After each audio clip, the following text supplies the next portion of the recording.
Assalamualaikum warahmatullahi wabarakatuh. Kami dari kelompok 3 akan menjelaskan tentang manajemen kurikulum pendidikan di MI atau SD. Seperti apa pengertian manajemen kurikulum, apa tujuan manajemen kurikulum, bagaimana ruang lingkup manajemen kurikulum, dan bagaimana pengembangan kurikulum merdeka di MI atau SD. Baik, langsung saja dimulai. Yang pertama yakni pengertian manajemen kurikulum. Manajemen kurikulum adalah suatu sistem pengelolaan kurikulum yang kooperatif, komprehensif, dan sistematik dalam rangka mewujudkan ketercapaian tujuan kurikulum. Dalam penyusunan kurikulum tidak bisa dilakukan tanpa menggunakan landasan kokoh dan kuat. Salah satunya adalah manajerial. Sehingga manajemen kurikulum perlu dikembangkan dalam menyusun kurikulum baru atau mengembangkan kurikulum yang sudah dilaksanakan dalam jangka waktu tertentu. Untuk selanjutnya yakni tujuan kurikulum. Tujuan kurikulum meliputi 4 hal.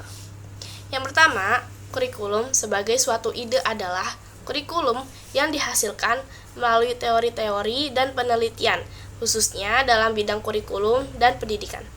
Kedua, kurikulum sebagai suatu rencana tertulis adalah sebagai perwujudan dari kurikulum sebagai suatu ide yang diwujudkan dalam bentuk dokumen, yang di dalam memuat tentang tujuan, bahan, kegiatan, alat-alat, dan waktu. Untuk pengertian selanjutnya akan dilanjutkan oleh rekan saya. Selanjutnya, tujuan manajemen kurikulum yang ketiga, yakni kurikulum sebagai suatu kegiatan, merupakan pelaksanaan dari kurikulum sebagai suatu rencana yang tertulis dan dilakukan dalam bentuk praktek pembelajaran. Tujuan yang keempat, yakni kurikulum sebagai suatu hasil, merupakan konsekuensi dari kurikulum sebagai suatu kegiatan dalam bentuk ketercapaian tujuan kurikulum, yakni tercapainya perubahan perilaku atau kemampuan tertentu dari para. Kemudian ruang lingkup manajemen kurikulum itu ada 4, meliputi perencanaan, pengorganisasian, pelaksanaan, dan evaluasi kurikulum.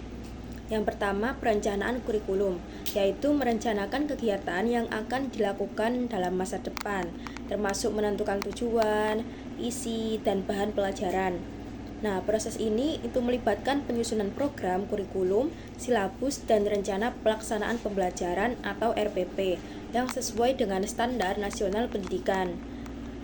Yang kedua, pengorganisasian kurikulum, yaitu mengatur sumber daya dan kegiatan pembelajaran. Nah, hal ini melibatkan penyusunan jadwal mengajar, kalender akademik, jadwal kegiatan ekstrakurikuler, dan pengaturan tugas serta kewajiban guru.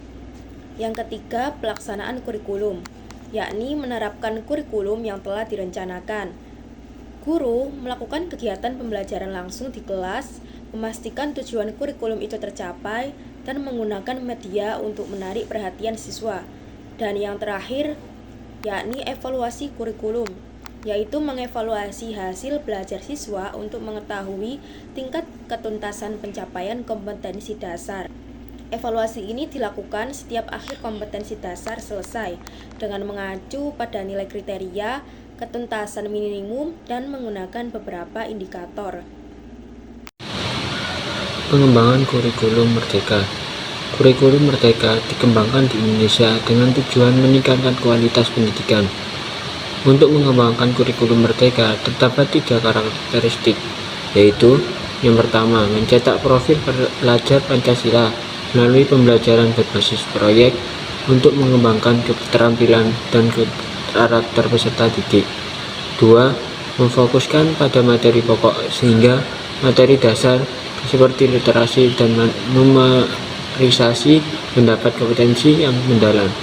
3. Pembelajaran lebih fleksibel dengan pembelajaran yang mudah dipahami sesuai konteks dan muatan lokal serta sesuai dengan kemampuan peserta didik. Sekian dari kelompok kami. Wassalamualaikum warahmatullahi wabarakatuh.